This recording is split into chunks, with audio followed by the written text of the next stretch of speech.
Hello everyone and welcome back to Criminology Clips. So today we're going to be looking at Unit 2 AC 2.1, the physiological theories of criminality. Now for the course you need to know two, but the one we're focusing on today is Lombroso. Now Lombroso was one of the first physiological theorists of criminality and he put his theory forward in 1876. He argued that criminals were physically different from non-criminals.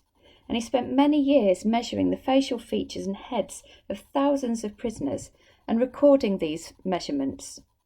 And from these measurements, he suggested that criminals could be identified by their distinctive physical features.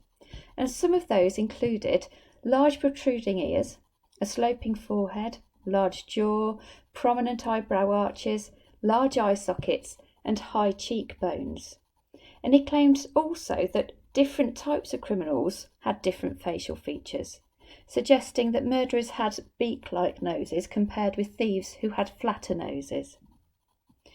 Now, Lombroso saw criminals as atavistic, so that means throwbacks to an earlier primitive stage of evolution.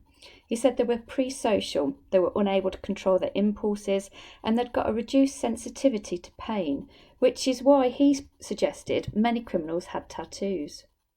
So, from his view, he said criminals were like savages or even apes, and that in a more primitive society they would have been normal, but in modern society they were abnormal. It was very much a case of these people were born criminals and we could scientifically identify them as criminals from their physical features. His theory is very much an us and them theory, so criminals versus normal people. So let's have a reflect and review. What's meant by the term atavistic?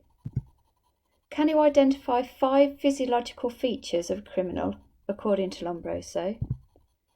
And can you evaluate the research methods used by Lombroso before identifying a strength and a limitation of his theory more generally? See you next time.